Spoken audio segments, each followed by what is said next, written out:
They kicked me out 10 years ago. Now, I'm here to collect what they owe me. Standing in front of the mirror in my Manhattan penthouse, adjusting the crimson silk dress that cost more than my father's monthly mortgage payment, I couldn't help but smile. The invitation in my manicured hand bore elegant gold lettering announcing Alara's wedding to Julian Blackwood. My dear little sister, the golden child, was finally getting her fairy tale ending. But why hadn't they invited me? What were they so afraid I might say? What secrets were they desperately trying to keep buried? The questions had been haunting me since the invitation arrived at my office 3 weeks ago. Not to my home address, mind you, but to Altus Consultants, my financial firm that had been quietly destroying every business venture my family attempted for the past 5 years. They knew where to find me, yet they chose the most impersonal way possible to extend what barely qualified as an invitation. I wasn't supposed to know about the wedding at all. 10 years ago, I was Cora Mitchell, the disappointment daughter with braces, thick glasses, and persistent acne that no expensive dermatologist could cure. I was the one who stammered through family dinners while Alara effortlessly charmed everyone with her platinum blonde hair and perfect smile. I was the one who overheard my father, Sterling Mitchell, on his phone that graduation night, describing me as the ugly one who doesn't fit our family image. But tonight, I was Cora Altus, CEO of a multi-million-dollar consulting firm, and I had some unfinished business to attend to. The grand ballroom at the Plaza Hotel buzzed with the chatter of New York's elite. Crystal chandeliers cast warm light over tables adorned with white orchids and gold accents. Everyone looked exactly as I remembered, perhaps a little older, definitely more pretentious. I spotted my parents immediately. Sterling, still imposing in his custom tuxedo, his silver hair perfectly styled.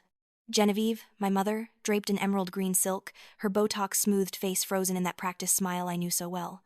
And there was Alara, radiant in her princess-style wedding gown, laughing at something her new husband Julian was whispering in her ear. She looked exactly like the fairy tale bride she'd always dreamed of becoming. I took a deep breath and stepped into the ballroom. The effect was immediate.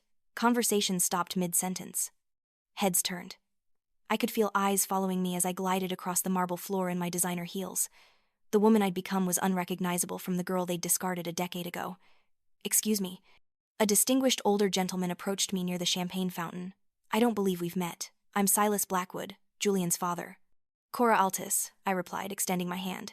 "I run a consulting firm here in the city." His eyes lit with recognition. "Altus Consultants? I've heard remarkable things about your work. In fact, I was hoping to schedule a meeting about a potential partnership." Before I could respond, I felt a familiar presence behind me. Sterling's cologne reached me before his voice did. "Cora?" The name fell from his lips like a question, as if he couldn't quite believe what he was seeing. I turned slowly, savoring the moment. "Hello, father." The color drained from his face. Genevieve appeared beside him, her carefully applied makeup unable to hide the shock in her eyes. "What are you doing here?" Genevieve whispered, glancing nervously around the room. "I received an invitation." I replied smoothly, producing the elegant card from my clutch, though I was surprised to see it addressed to my office rather than my home. "Were you hoping I wouldn't come?" Sterling cleared his throat, attempting to regain his composure. "Of course not. We weren't sure if you'd want to attend. After all, it's been so long since we've spoken." "Whose fault is that?" The words hung in the air between us. Silas Blackwood watched our exchange with growing interest. I wasn't aware Julian's new sister-in-law was in business. What a pleasant surprise. "Sister-in-law?" Sterling forced a laugh. "I think there's been some confusion." "No confusion at all," I said, my voice steady and clear. "I'm Alara's older sister, though I understand why you might not know about me, Mr. Blackwood. My family prefers to keep me out of their narratives." The tension at our small circle was palpable. Other guests were beginning to take notice, their conversations dying as they sensed drama unfolding. "Perhaps we should discuss this privately," Genevieve suggested, her voice strained. "Oh, but I've been private for 10 years, Mother. Tonight feels like a perfect time for transparency." Across the room, I could see Alara making her way toward us, her wedding dress rustling against the floor. Julian followed close behind, confusion written across his handsome features. "Cora?" Alara's voice was barely a whisper. "Is that really you?" I smiled, the expression not quite reaching my eyes. "Hello, little sister. You look beautiful. Marriage suits you." Julian stepped forward, protectively placing a hand on Alara's waist. "I don't understand. Alara never mentioned having a sister. Didn't she?" I tilted my head, studying my sister's pale face. "How interesting. I suppose some family members are easier to forget than others." "That's enough," Sterling said firmly, but I could hear the uncertainty beneath his authoritative tone. "Is it? Because I feel like I'm just getting started." I turned to address Julian directly. "Did they tell you anything about me when you were planning this wedding? About why the family photos only show 3 people instead of 4? Alara's eyes filled with tears, but they weren't tears of joy or reunion. They were tears of fear. "We should talk somewhere private," she pleaded. "Privacy is overrated," I replied. "Besides, I think your new husband deserves to know the truth about the family he just married into." The circle around us had grown. More guests were gathering, sensing that something significant was happening. I could see the calculation in Sterling's eyes, weighing the potential damage to his reputation against the cost of public humiliation. "You're causing a scene," Genevieve hissed under her breath. "Am I? I thought I was just catching up with family." I accepted a glass of champagne from a passing waiter, my movements deliberate and calm. "Tell me, Alara, do you remember why I left? Or have you convinced yourself it was my choice?" Julian looked between his new wife and me, clearly trying to piece together a puzzle with missing pieces. What is she talking about? Before Alara could answer, I continued. "I left because our father told me I was too ugly to be part of this family, too embarrassing for his business image, too much of a liability to inherit anything or even bear the family name in public."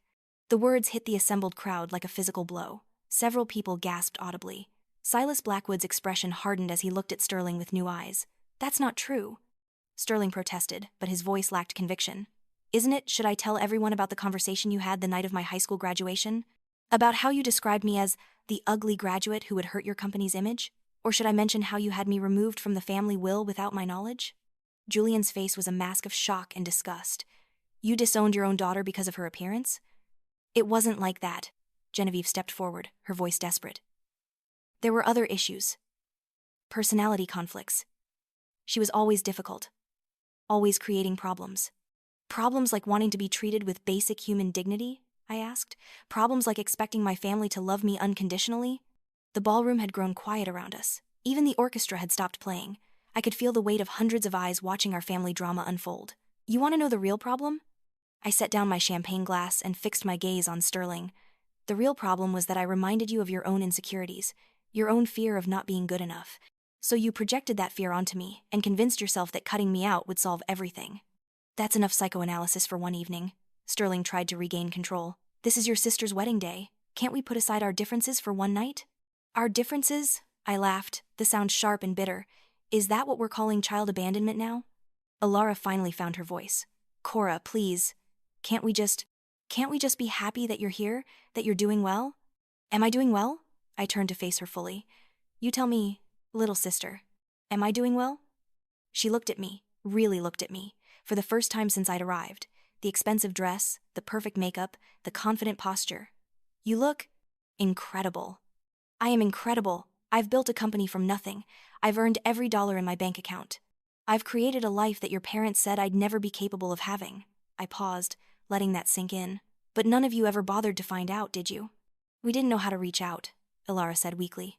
"You knew exactly how to reach me when you needed my business destroyed," I replied. "Did you think I wouldn't notice when every bank suddenly refused to work with companies I was consulting?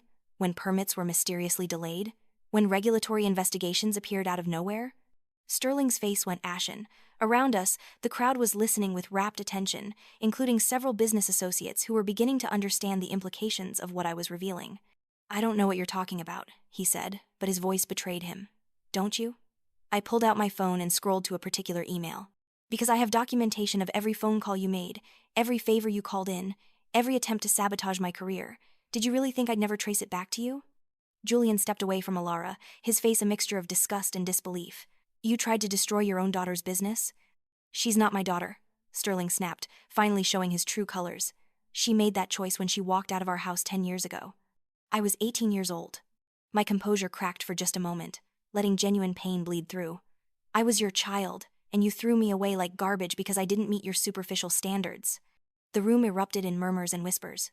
I could see phones being discreetly pulled out, no doubt to document what was quickly becoming the scandal of the social season. "You want to know why I'm really here tonight?" I asked, my voice carrying clearly across the ballroom. "It's not for reconciliation. It's not to ruin Alara's wedding. I'm here because I wanted to look you in the eye when I tell you that I've won." "Won what?" Genevieve asked. I smiled, and this time it was genuine. "Everything." "Silas, wasn't there something you wanted to discuss with my father about a business partnership?" Silas Blackwood stepped forward, his expression grave. "Actually, yes. Sterling, I was planning to discuss this privately, but given the circumstances, I think transparency is appropriate. My company has been negotiating a major acquisition with Altus Consultants. We had no idea of the personal connection until tonight." Sterling's face went from pale to gray. What kind of acquisition? The kind that would give me controlling interest in Mitchell Holdings, I said softly. The kind that would make me the majority shareholder of every business you've spent your life building. The silence was deafening. Even the waitstaff had stopped moving to listen. That's impossible, Sterling whispered. Is it? You've been bleeding money for years, Father. Every deal you've lost, every client who's mysteriously chosen other firms, every coincidental setback, that was me. I've been systematically dismantling your empire piece by piece, and you never even saw it coming. Julian grabbed Alara's hand. We're leaving. Wait, Alara called out, but he was already pulling her toward the exit. Let them go, I said gently. This isn't about her. This was never about her. Genevieve was crying now, her perfect makeup ruined by tears. What do you want from us? Nothing anymore, I replied. I wanted your love once. I wanted your acceptance. I wanted to be part of a family, but I learned to want better things. Sterling straightened his shoulders, trying to salvage what was left of his dignity. If you think this display will make us welcome you back. Welcome me back? I laughed. Oh, Father, you still don't understand. I don't want to come back. I want you to know what it feels like to lose everything that matters to you. I want you to understand the pain of being discarded, of being told you're not good enough, of having your entire world stripped away. I walked closer to him, close enough that only our immediate circle could hear my next words. By Monday morning, the acquisition will be complete. Mitchell Holdings will be a subsidiary of Altus Consultants. You'll have a choice: accept a generous early retirement package, or watch me dismantle everything you've built piece by piece in public. You can't do this, he breathed. I already have. I stepped back and addressed the room. Ladies and gentlemen, thank you for witnessing this reunion. It's been enlightening.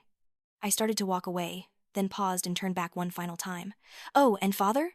The next time you see an ugly graduate, remember that they might just grow up to own everything you thought was yours. The crowd parted as I made my way to the exit. Behind me, I could hear the explosion of conversations, the frantic whispers, the sound of a family's reputation crumbling in real time. As I stepped out into the cool Manhattan evening, I pulled out my phone and speed-dialed my assistant. It's done, I said when she answered. Execute the acquisition first thing Monday morning. And Rebecca, make sure the press release mentions it's a family business. I hung up and hailed a taxi, settling into the back seat as the Plaza Hotel faded behind me. Tomorrow, Sterling Mitchell would wake up to discover that his ugly daughter had become his boss. But tonight, I was going home to celebrate the completion of the most satisfying business deal of my career. Some people might call it revenge. I preferred to think of it as justice, served cold and with a 10-year appreciation rate. After all, they had taught me that family was just another word for people who would abandon you when you needed them most. I had simply learned to apply their lesson better than they ever expected.